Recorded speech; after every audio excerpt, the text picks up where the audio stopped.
안녕하십니까, 렌튜브입니다. 오늘은 지난 시간에 이어서 계시록 666의 비밀에 대해서 두 번째 시간을 갖도록 하겠습니다. 조금 있다가 첫 번째 시간의 그 내용들을 한 번 더 조금 아시기 쉽게끔 요약을 해드릴 거예요. 두 번째로는 제가 그 본론을 들어가기 전에 어저께 선지서 강의하는 거를 누가 강의를 좀 했더라고요. 여러 군데 들어갔는데 그 SLS나 이런 쪽을 강의하시는 분이 이게 그럴듯하게 잘 나가요. 이게 그 에스겔의 그 경고나 뭐 이런 것들, 그래서 회개를 촉구하는 말씀, 너희가 회개하고 돌아오라, 그 교회에 대한 말씀, 이런 이야기를 해요. 교회에 대해서 회개를 촉구하고 바른 삶으로 돌아오고 하나님이 요구하신 삶으로 돌아온나, 이렇게 해놓고 거기서 어디로 딱 빠지냐면, 그렇게 하나님의 말씀에 순종하면 하나님이 너희에게 문제를 해결해 주시고 너를 복을 주신다. 뭐 이런 식으로 나가는 거예요. 지나게나 그냥 대한민국 교회들처럼 막 예수만 믿으면 복 받았다는 놈들이 있고 완전 싹군 목사들이 있고, 이 선지서 강의 멀쩡하게 잘 하다가 고래가요. 이단들도 좀 비슷한 놈들이 많아요.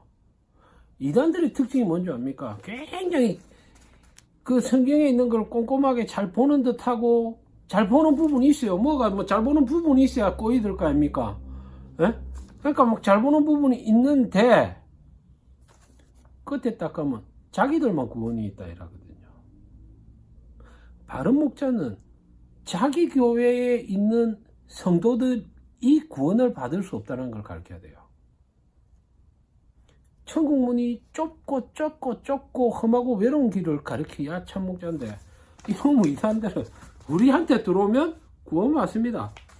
구원을 쉽게 주는 게 이단의 첫 번째고 타락한 거짓 목자들의 첫 번째 특징입니다.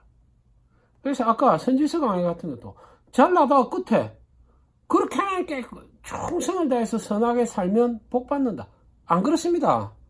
여러분, 사도 바울이 그렇게 경건하게 살아가 복 받았습니까? 바울이 어떻게 살았는가 한번 봐보세요. 매를 얼마나 맞고 예? 어떻게 살았는가 한번 보십시오. 에스겔이 어떻게 살았는가. 성도들의 주어지는 복은 세상에서 없어지는 복이 아닙니다. 하나님이요, 다음에 한번 하겠는데 창세기 때부터 축복을 딱 주신 게 있거든요. 그러면 땅의 축복, 땅. 그럼 뭐 아브라함아 일로 와서 여기저기 동서남북을 쫙 봐라. 이게 다 너를 주겠다.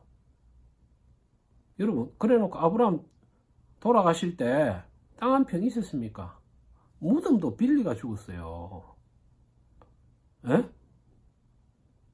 이스라엘 지금 해봐야 땅 조그만 하나 가 있습니다. 뭐 중국 대륙 정도 가 있으면 땅이라 할 것 같지만은, 그럼 그 땅이 어떻게 성취됩니까? 신약에서 예수 그리스도에서 땅이 딱 성취되거든요. 그리스도인에게 주어질 축복의 끝은 땅의 축복이고, 그 땅은 맨 끝에, 계시록 끝에 딱 나타나죠. 뭐로 나타납니까? 거룩한 성 예루살렘으로 딱 나타나죠. 땅은 뭐로 성취가 되냐? 생명으로 성취가 되는 거예요.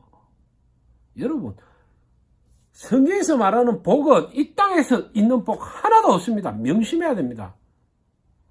하나님한테 암만 잘하고 살아도 이 땅에서 뭐 묵고 사는 거야 관련된 복 전혀 없습니다. 복이 있어요. 복인데 하나님이 딱 축복 주십니다. 일용할 양식이 있으면 끝! 기독교인들은요, 일용할 하루 먹고 마실 게 있으면요, 하나 앞에 감사하면 끝입니다. 그래서 더 구하는 거 욕심으로 구하는 겁니다.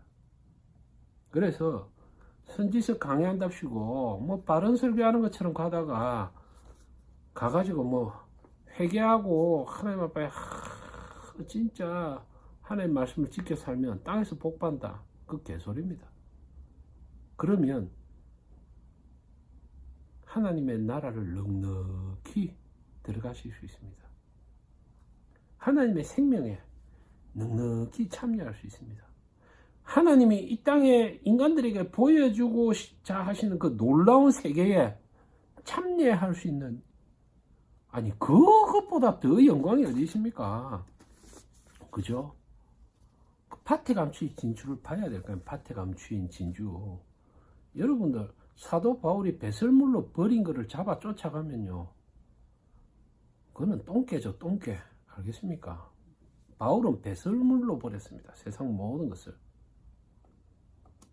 그래서 선지서를 제가 말씀드리고 하는 것들이 그렇게 하면 땅에서 축복받는다, 전혀 그런 거 없습니다. 그리고 제가 이런 계시록을 사실은 하기를 좀 꺼려한 것들은 이것들이 기존 교회 문제점을 많이 잡아내고 하는 부분들이 있기 때문에 이게 또 이 잡놈의 이단들이 써먹기가 좋아요. 이것들이 그런 거 아닙니다. 전부 다 참 그리스도인이라면 그 성경에서 말하는 화살들을 내 가슴에 박아야 되는 겁니다. 내 가슴에, 내 신앙에 박고 돌아설 수 있는, 네? 그리고 하나님의 나라가 임하시기를 기도하는 여러분이 되시기를 원하기 때문에 하는 거고요. 자, 계시록 들어가기 전에 이사야 1장을 제가 좀 읽어드리겠습니다. 이사야 1장 이거를 들어보시면, 이거를요, 이사야 1장을 그냥 읽으면 안 됩니다. 이사야 1장이 선지자의 그 바른 목사들의 말씀의 기본이 되어야 되는, 예? 그런 겁니다. 자, 보세요. 1장을 딱 읽는데 제가 1장 6절 1장 11절부터 먼저 읽고 1장을 읽어야 여러분한테 참 마음이 와닿을 겁니다. 1장 11절부터 제가 한번 읽어보겠습니다. 여호와께서 말씀하시되 너희의 무수한 재물이 무엇이 유익하뇨? 이거 그냥 읽어하시면 안 됩니다. 너희의 무수한 재물이 무엇이 유익하냐? 그럼 무슨 말이죠? 딱 제끼 놓으면 이스라엘 백성은, 너희는 무수한 재물을 하나님께 바쳤다는 뜻입니다. 하나님 그렇지 않아요. 너희의 무수한 재물이 내게 무엇이 유익하냐? 그거는 너희가 무수한 재물을 바쳐왔는데 유익한 게 없다, 이 말입니다. 이스라엘 백성은 무수한 재물을 바쳤습니다. 두 번째, 나는 수장의 번제와 살찐 짐승의 기름에 배불렀고, 너희가 얼마 제사를 지냈으면 수양의 번제와 살찐 짐승의 기름에 배가 불렀답니다. 하나님이. 나는 수송아지나 어린 양이나 수염소의 피를 기뻐하지 아니하노라. 이런 걸 이사야 시대 때 이사야가 던지는 말씀을 듣는 이스라엘 백성은 다 가져왔던 사람입니다. 너희가 내 앞에 보이러 오니 이것을 누가 너희에게 요구하였느냐? 내 마당만 밟을 뿐이니라. 헛된 재물을 다시 가져오지 말라. 분향은, 재물을 많이 가져갔다는 뜻이죠. 분향은, 이 신약에 온 분향이 뭐죠? 기도입니다. 기도. 분향은 내가 가증히 여기는 바요. 가증하답니다. 월삭과 안식일과 대회로 모이는 것, 예배한다고 쭉쭉 모이는 것 다 그러하니. 이 말은 분향도 많이 했고, 월삭에도 내 모였고, 안식이라도 허벌나게 모였고, 대회로 내 모였단 말입니다. 성회와 더불어 악을 행하는 것을 내가 견디지 못하겠노라. 이스라엘 백성들이요, 여러분, 악이라고 해서 엄청나게 악했을 것 같습니까? 장담하건대요, 이때 이스라엘 시대 사람들이 지금 교회 시대에 교회 안에 있는 놈들보다 선합니다. 내 마음이 너희의 월삭과 정한 절기를 싫어하느니 그것이 내게 무거운 짐이라. 내가 지기에 곤비하였느니라. 너희가 손을 펼 때에 내가 내 눈을 너희에게서 가리고 너희가 많이 기도할지라도 내가 듣지 아니하리니 이는 너희의 손에 피가 가득함입니다. 와, 무섭죠. 너희 손에 피가 가득하답니다. 교회 손에는 피가 가득하지 않다고 생각하세요? 조그마고 가난한 교회에 있는데 2천억짜리 건물 짓는 교회 손에 피가 없다고 생각하십니까? 그 사랑의 교회에 그 누굽니까? 새로운 목사, 젊은 목사. 그 교회 그래 지났는데 그 피가 없을 것 같아요. 너희는 스스로 씻으며 스스로 깨끗하게 하여 내 목전에서 너희 악한 행실을 버리며 행악을 거치고 선행을 배우며 정의를 구하며 학대받는 자를 도와주며 고아를 위하여 신원하며 과부를 위하여 변호하라 하셨느니라. 여호와께서 말씀하시되 오라 우리가 서로 변론하자. 너희가 죄가 주홍 같을지라도 너희 눈과 같이 희어질 것이요 진홍같이 붉을지라도 양털같이 희게 되리라. 너희가 즐겨 순종하며 순종을 해도요 즐겁게 해야 됩니다. 땅의 아름다운 소산을 먹을 것이요 너희가 거절하여 배반하면 칼에 삼겨지리라. 여호와 입의 말씀이니라. 이스라엘 백성 거절하여 배반해서 칼에 삼겨졌습니다.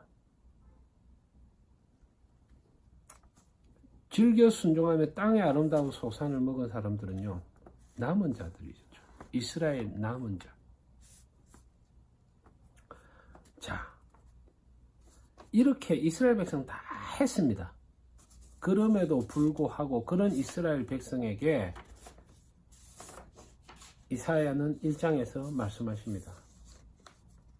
2절 하늘이여 들으라 땅이여 귀를 기울이라 너가 정인이 되라 하늘과 땅. 여호와께서 말씀하시기를 내가 자식을 양육하였거늘 그들이 나를 거역하였도다. 하나님 말씀 처절 안 합니까? 이스라엘에 대한 사랑이 이렇게 아름답게 표현되어 있죠. 자식을 양육하였거늘 그들이 나를 거역하였도다. 소는 그 임자를 알고 나귀는 그 주인의 구유를 알건만은 이스라엘은 알지 못하고 소는 그 임자를 알고 나귀는 그 주인의 구유를 알건만은 교인들은 알지 못하고 성도들은 깨닫지 못하는도다 하셨도다. 슬프다. 범죄한 교회요 허물진 성도요 행악의 종자요 행위가 부패한 자식이로다. 그들이 여호와를 버리며 이스라엘을 거룩하신 이를 만홀히 여겨 멀리하고 물러갔도다. 너희가 어찌하여 매를 더 맞으려고 폐역을 거듭하느냐. 온 머리는 병들었고 온 마음은 피곤하였으며. 이 계시록에 다 나오죠. 벌거벗었다 뭐. 그런 거 많이 나오잖아요. 너희는 부유하다 하나 벌거벗고 있다 뭐 이런 말이죠. 발바닥에서 머리까지 성한 곳이 없이 상한 것과 터진 것과 새로 맞은 흔적뿐이거늘 그것을 싸매며 기름으로 부드럽게 함을 받지 못하였도다. 너희 땅은 황폐하였고 너희 성읍들은 불에 탔고 너희의 토지는 목전에서 이방에서 삼겨졌으며 이방인에게 파괴된 같이 황폐되었고 딸 시온은 포도원의 망대같이 참외밭에 원두막같이 애워싸인 성읍같이 겨우 남았도다. 만군의 여호와께서 우리를 위하여 생존자를 조금 남겨두지 아니하셨다면 우리가 소돔과 같고 고모라와 같았으리다.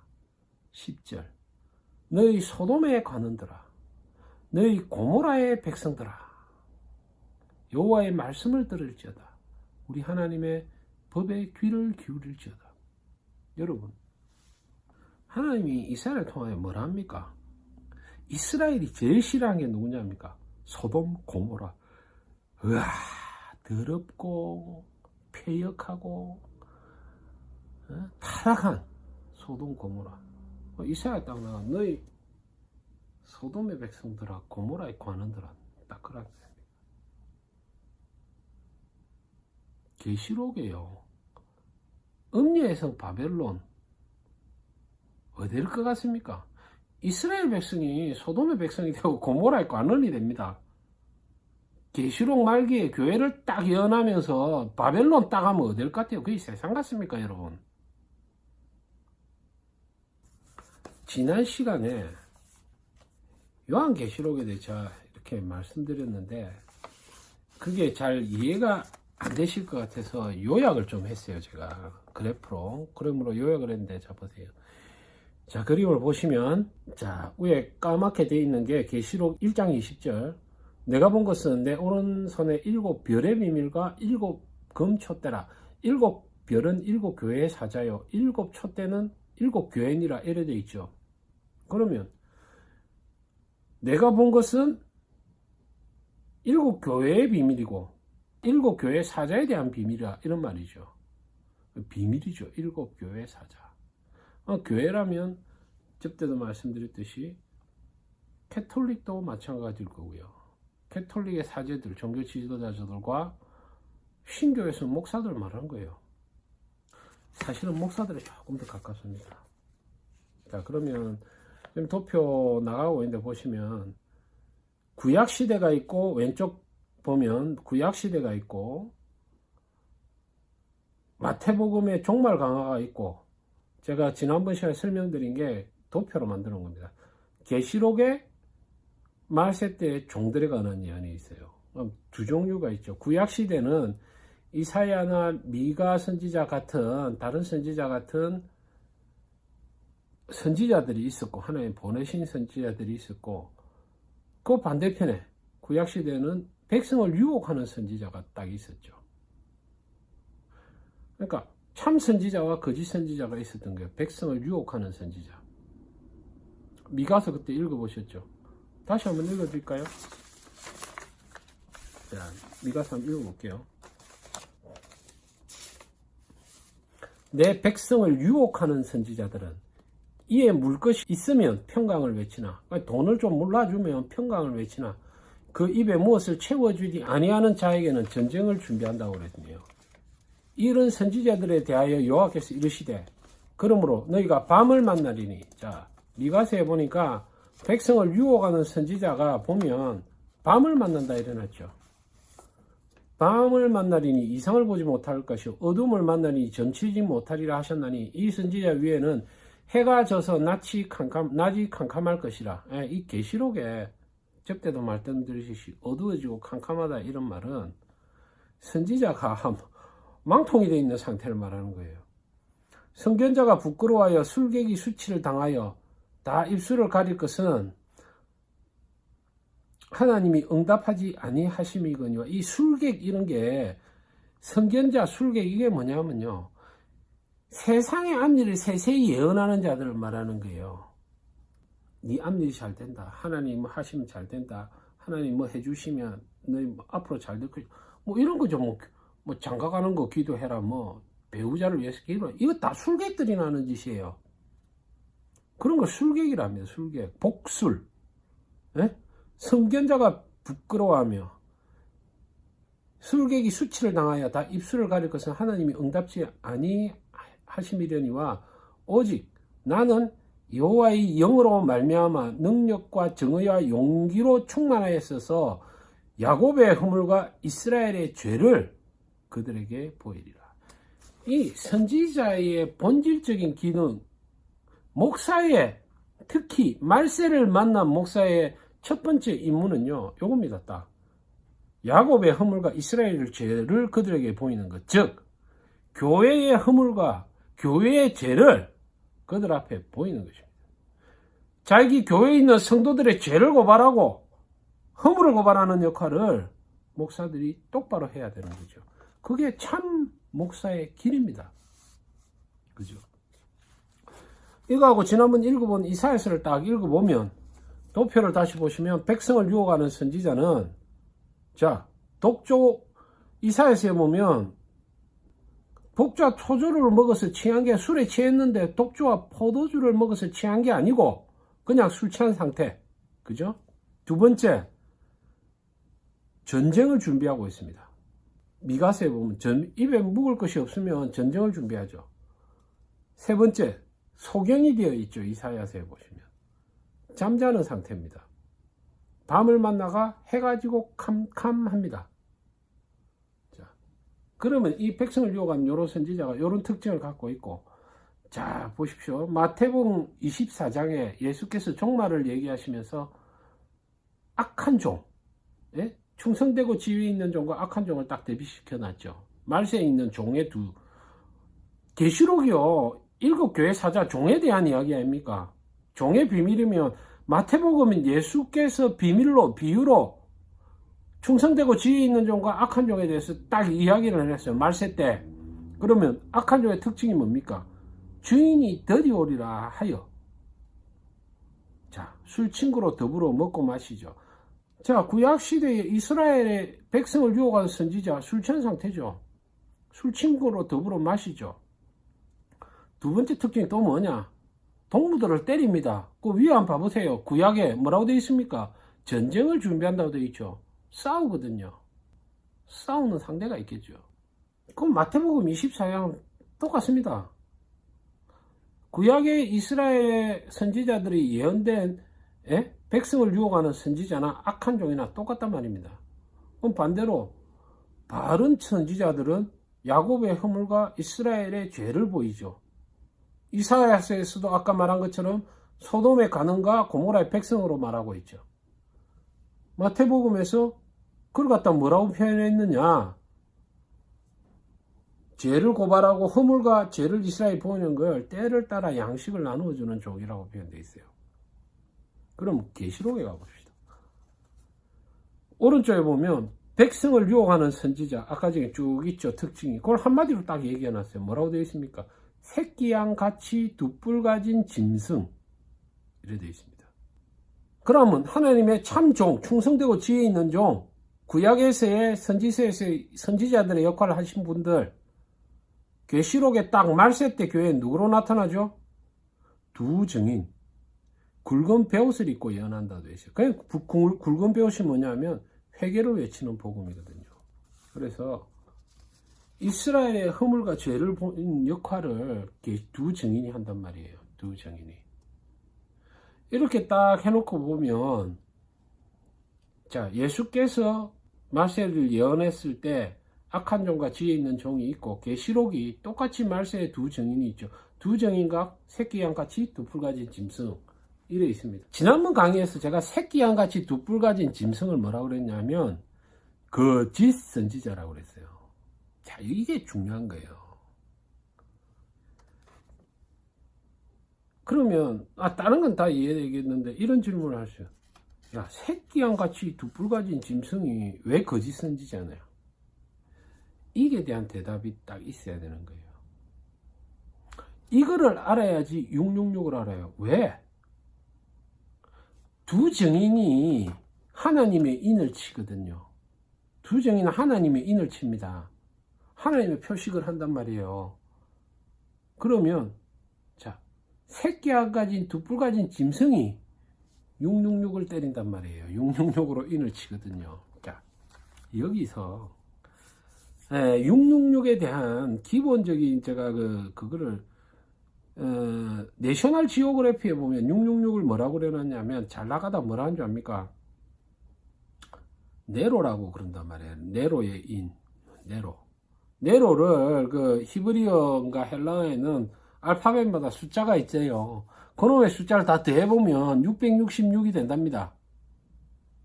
그래서 666이 네로라 하거든요. 그러면 두 증인은 누굽니까? 666을 때리는 새끼알 가지고 두 뿔 같은 짐승이 있으면 두 증인은 또 누구예요? 반대인데 두 증인 네로 말고 뭐가 있어야 될 거 아닙니까? 그뿐만 아니라 시대적으로나 이게 보면 그거는 말이 안 되는 해석이란 말이에요. 그 기독교 TV에 CTS에 보면 그 뭐 좀 안다는 사람이 나아가 계시록을 쭉 하는데 666에서 전반부에 대해서는 맞게 해요. 맞게 하는데 딱 뒤에 가고 네로라 한단 말이에요. 네로라 해버리면 답이 하나도 안 나오죠.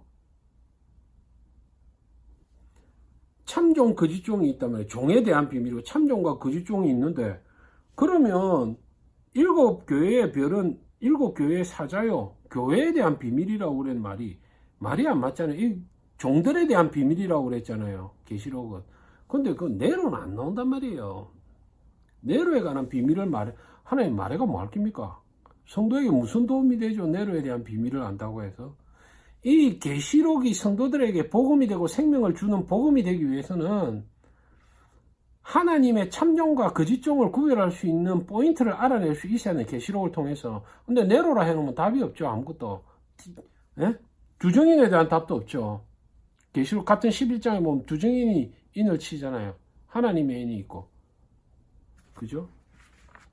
새끼 한 가지 두 풀 가진 짐승이 때리는 인인데, 그러면 새끼 한 가지 두 풀 가진 짐승이 누굽니까? 그러면 그게 네로입니까?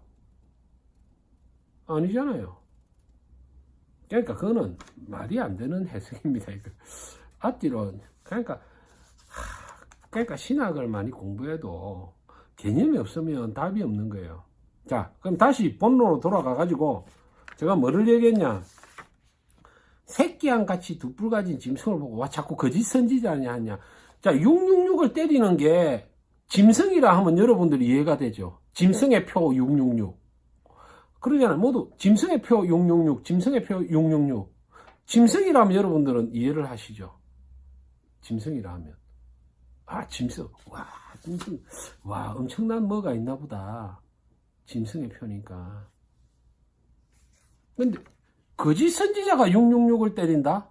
이러면 좀 이상한 거예요. 왜 거짓 선지자?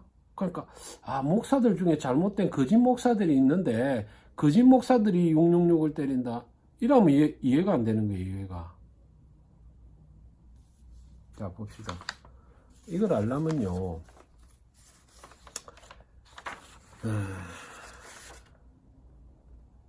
계시록 13장과 19장 20절을 두 개를 딱 읽어봐야 됩니다. 자, 읽어드릴게요. 내가 왜 두 뿔 가진 짐승을, 새끼양 같이 두 뿔 가진 짐승을 거짓 선지자라 확정적으로 말하느냐. 자, 보세요. 13장. 내가 봄에 11절. 내가 봄에 또 다른 짐승이 땅에서 올라오니 어린 양 같이 두 뿔이 있고 용처럼 말하더라. 그가 먼저 나온 짐승의 모든 권세를 그 앞에서 행하고 땅과 땅에 사는 자들을 처음 짐승에게 경배하니 곧 죽게 되었던 상처가 나은 자니라. 뭐 그런 거 있습니다. 나중에 설명드릴게요. 큰 이적을 행하되 심지어 사람들 앞에서 불이 하늘로부터 땅에 내려오게 하고, 막 이적을 확 행하죠. 짐승 앞에서.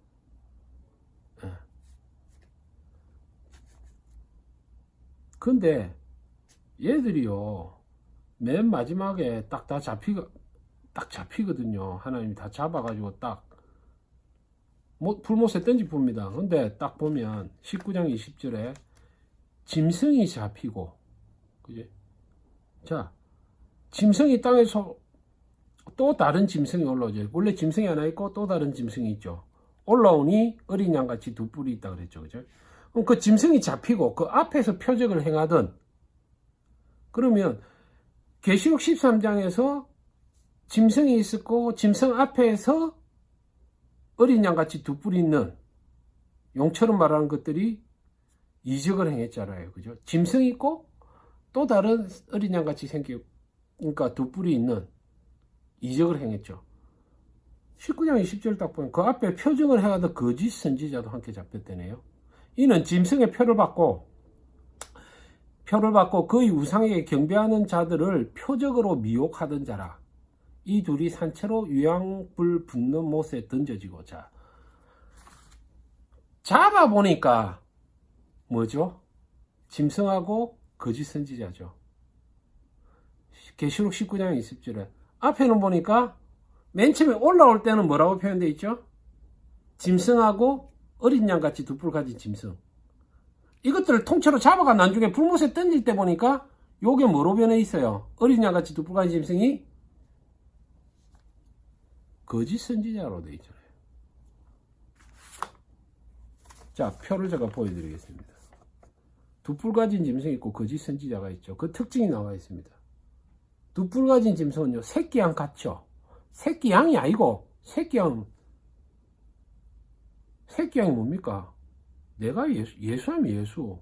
그리스도의 복음이라고 하는데 새끼양이 아니고 새끼양 같다라는 거는 가짜죠. 그래서 그게 미혹하던 자입니까? 미혹하던 자. 계시록 19장 20장에는 새끼양 같기 때문에 미혹을 하죠. 예? 진짜 복음같이 해가지고 싹 성도들을 미혹하는 계시록은 뭐의 비밀이다? 목사의 비밀이에요. 목자를 말하는 거예요. 짐승의 앞에서 행하죠. 계시록 13장 11절에. 자, 두 뿔 가진 짐승이 짐승 앞에서 행하죠. 거짓 선지자도 짐승의 앞에서 행했다고 되어 있죠. 19장 20절에. 계시록 13장 11절에 큰 이적을 행했죠. 자, 두 뿔 가진 짐승이 큰 이적을 행했고 거짓 선지자도 표적을 행했습니다. 그러면 두 뿔 가진 짐승이 거짓 선지자 맞다 아닙니까?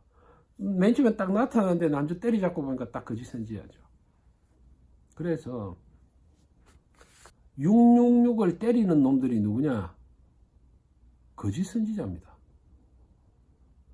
666 인치는 작업을 하는 애들이, 예? 666 인치는 작업을 하는 게 거짓 선지자란 말이에요. 그러면 거짓 선지자가 누굽니까? 교회 안에 있는 목사들이죠. 거짓 목사들. 가짜 복음을 가진 이단은 지가 예수라니까 쪼다 새끼들은 뭐 이단에 그거는 제끼 놓는 아들이고, 이단들은 영판 예수인 척하고 늘렸잖아요. 큰 교회 보면 늘렸다 아닙니까? 그러면 여러분, 이스라엘의 백성의 종교 지도자들이 뭐가 됐죠? 이사야서에서 소돔의 백성이 되고 고모라의 관원이 되었어요. 초림에 예수 왔다고 하셨을 때 종교 지도자들 대제사장이 뭐가 되죠? 뱀들아, 독사의 새끼들아. 뱀들아, 독사의 새끼들아. 예수가 그러죠. 말세 때, 예? 목사들이 두 뿔 가진 짐승이 안 된다 뭡니까? 당연히 두 뿔 가진 짐승이 됩니다. 당연히 두 뿔 가진 짐승이죠. 그래서 그게 거짓 선지자가 되는 겁니다. 인을 표하는 주체가 누구냐?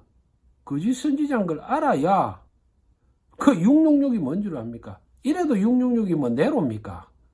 무슨 개소리를 하고 있어요. 성경을 몰라도 깡통이니까 모르니까 그런 헛소리를 하는 거예요. 제가 지금 그래프로 다시 요약한 걸 한번 올려드립니다. 네. 두 뿔 가진 계시록 13장 11절에 두 뿔 가진 짐승은 거짓 선지자입니다. 그러니까 666을 때리는 놈이 누군가를 알아야 666이 뭔 줄을 알아요. 이제 감이 옵니까 여러분? 666을 때리는 놈은 거짓 선지자입니다. 거짓 선지자. 그래야, 그러니까 666이 어떤 인을 갖다가 사람들의 머리에 치는가를 알려면 그렇게 알아야 되는 겁니다. 참 이 설명하기 쉽지가 않네요. 여러분 곰곰이 보시면서 한번 보시면 좀 아실 수 있을 겁니다. 다음 시간에는 그러면 666인이 뭔가? 인이 있죠. 하나님의 선지자인 두 증인이 때리는 인이 있고, 새끼 한같이 두 뿔 가진 짐승, 거짓 선지자, 즉 거짓 목자들이 때리는 인이 있죠. 그 두 가지 인이 뭔지를 알아야 잘못된 인을 여러분들이 안 받고 구원을 얻는 겁니다. 마지막으로 하나를 더 말씀드리죠. 성경에 나오는 전쟁은요, 알곡과 가라지의 전쟁입니다. 총싸움, 하나님은 인간들하고 총싸움 안 합니다. 예수님께서는요, 원수가 집안 식구라 했습니다. 원수가 어디 있는 줄 압니까? 교회 안에 있습니다. 어떤 모습으로? 미혹을 하는 거짓 선지자의 모습으로. 원수가 뿌렸다 그랬잖아요. 좋은 밭에, 우리가 밭에 알곡을 쫙 심었는데 왜 가라지가 어디서 났습니까? 종들이 그러니까 예수님이 뭐라 합니까? 원수가 심었다 딱 그러잖아요. 답 안 옵니까? 원수가 딱 심었거든요. 거짓 선지자들이 딱 심었거든요. 가라지를 무수히 심어놨거든요. 그래서 성경 계시록은 너희는 알곡이 되어라, 이런 복음입니다. 그 복음으로 알고 들어가야 계시록이 눈에 조금씩 들어오고 아주 쉽습니다. 뭐 아주 쉽죠. 뭐 무시무시한 전쟁 뭐 그런 거 아닙니다. 뭐 핵폭발 나고 이런 전쟁 아닙니다. 뭐 계시록 가지고 영화도 무지무지하게 많이 나오죠. 뭐 뻑하면 뭐 영화 많이 나온다 아닙니까? 예. 전혀 그렇지 않습니다. 하나님은요, 여러분에게 놀라운 새로운 시대를, 예? 새 노래가 불려지는 시대를